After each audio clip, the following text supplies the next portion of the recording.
It's a triple layer brownie.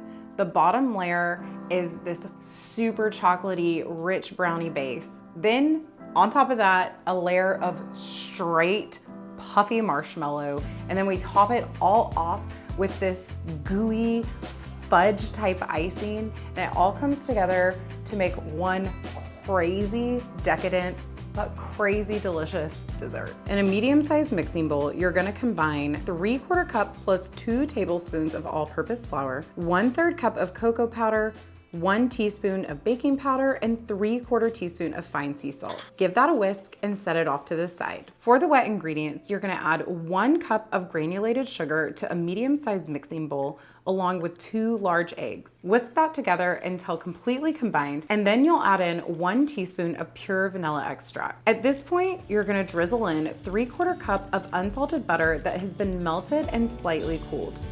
Whisk until the butter looks perfectly incorporated, and then you'll add those dry ingredients straight to the wet. Whisk that together until your batter is looking smooth and perfect, and we're gonna prepare our baking dish. You're gonna wanna have ready a greased 8 by 8 inch square baking dish, and you're gonna line it with a parchment paper sling. I like to butter the center of the bottom parchment sheet so that my second parchment sheet stays perfectly still when we're adding in that brownie batter. And you should expect that brownie batter to be a little bit thick. Spread the brownie batter to the edges, and you're gonna transfer the pan to a preheated 350 Fahrenheit oven. How long it takes your brownie base to cook through is really gonna be dependent on the type of pan you're using to bake your brownies. If you're using a ceramic dish, it's probably gonna take a little closer to the 28-30 minute mark.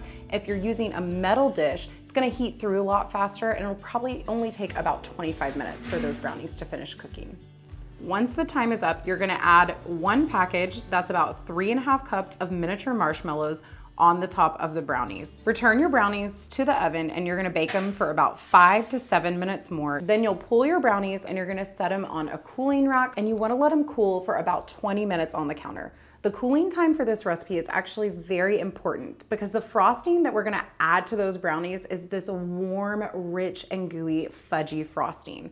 And if you add super hot frosting to hot marshmallows, it's just all gonna melt down, and you're gonna totally miss out on those delicious, gorgeous, fluffy layers. Place a medium-sized saucepan over medium heat and add a 1/2 cup of unsalted butter, 1/3 cup of cocoa powder, 1/3 cup of whole milk, and a generous 1/4 teaspoon of fine sea salt to the pan. Allow that butter to melt completely, stirring often.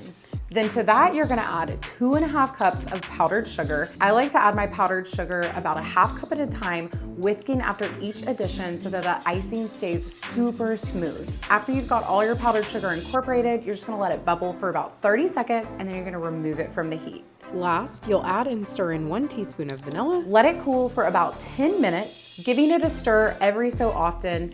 And as soon as you feel that whisk start to sort of drag and that icing start to thicken up, you'll know that it's time to add it to the top marshmallow layer of your brownies. If you want to get really specific, we're looking for a temperature range of 125 to 130 degrees Fahrenheit. Pour that frosting all over the top of your marshmallows. And I know I've required a lot of patience from you with this recipe. I promise these brownies are gonna be worth it.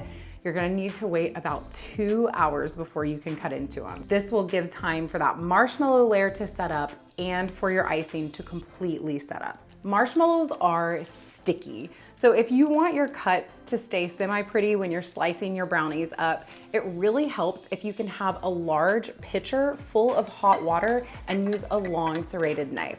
That way, after each cut, you can dip it in that hot water, which will help to release the marshmallow and any extra brownies clinging to it. And then you'll just carefully wipe that blade clean before you come in to your next cut. Then you can just transfer them over to your favorite serving platter, serve them up, and enjoy.